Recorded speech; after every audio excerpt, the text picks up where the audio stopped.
I had a very lengthy meeting with the donors, including our county governments, the chair of the health committee and the governor of Mombasa,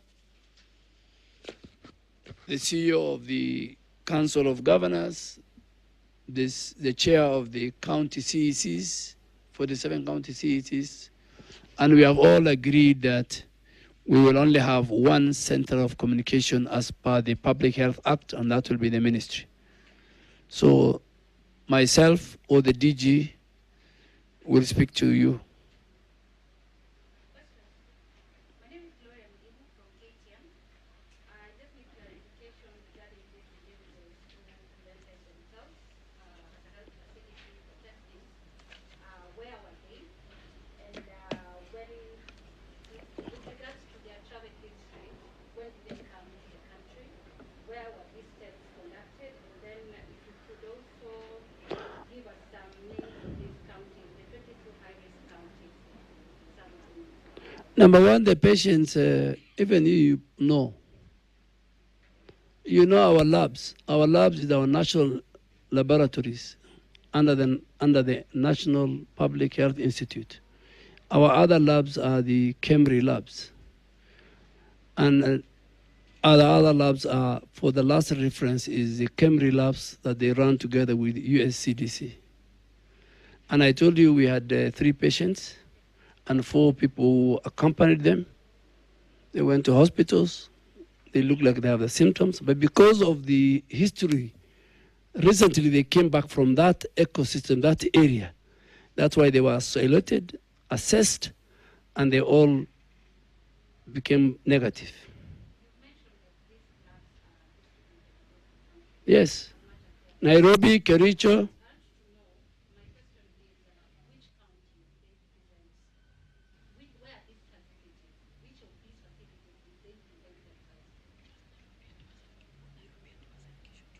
No, one in fact, it is you people who even called me last night, citizen.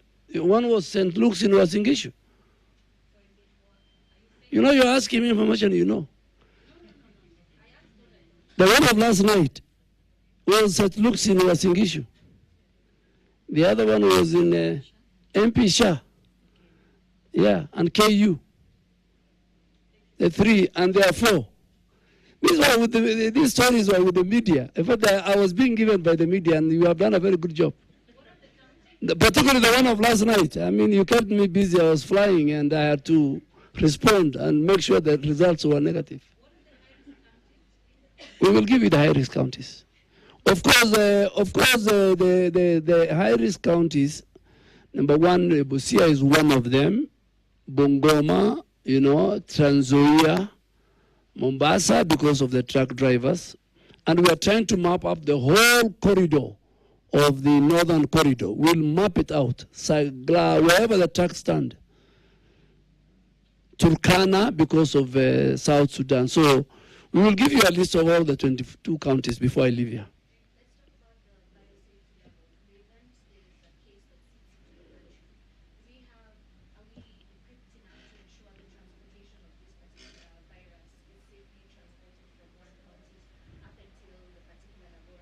We have.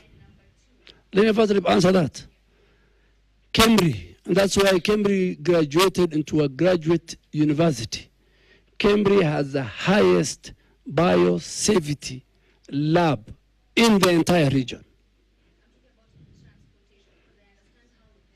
Even the transportation, that's why we are discussing with the donors here and the partners.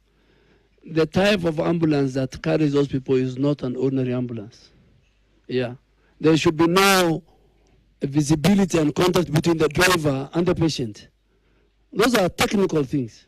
Yeah. So as of now, we have 4 major laboratories. That is Cambry, Nairobi, Cambry, Kisumu, National Public Health Lab, and the Rapid Laboratory as well. And we have the mobile one. Yes. Now, are these labs sufficient in the event Ebola outbreak spread in Kenya? Because we understand the window for the virus incubation period takes a bit longer. It's not Don't be negative about your country.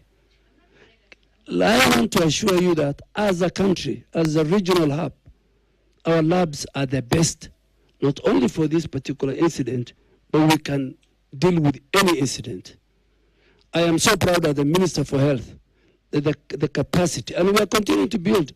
In fact, part of our engagement with the US government, cooperation, is to upscale our labs to a higher level to the standards of the Western world. Yes.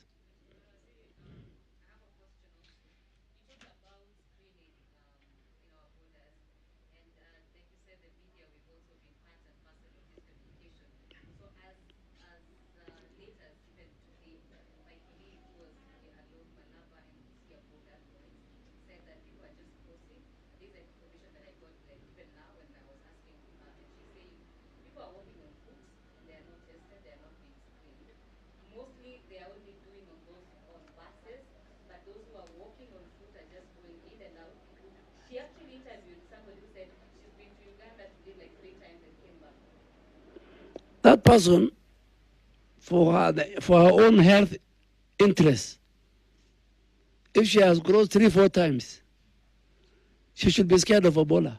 She should, in fact, you know, the health of the individual should be your responsibility. My health is my responsibility. That's why I'm saying we should minimize or stop essential travel to Ituri, for example, to the western part of border between Uganda and DRC. So you are asking me of a Kenyan who spoke to you. We have not that information. We will find out, but I can tell you, the governor of Busia was online. I mean, not online. The director of public health in Busia was online. He has told us that, including Alope Hospital, they want to turn it into a screening site, and they're doing everything.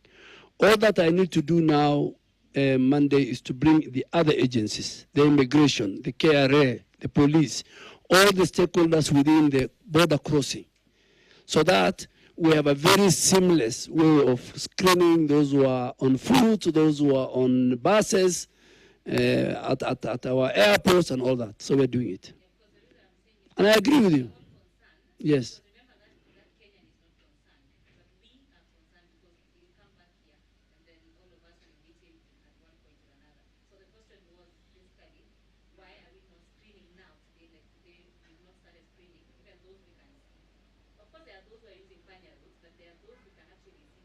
The last 24 hours, we have screened over 2,500. And in fact, we're going to introduce a system that will screen 3 million Kenyans. We're working with the WHO. I've just come back from Geneva, and I've met the AFRO, the head of the African region. And they will provide us with gadgets and equipment that can screen 3 million people within 72 hours. So this is just the beginning, but we really want the public to also be part of us, the media, to make sure that we all protect the public health and safety. Thank you very much.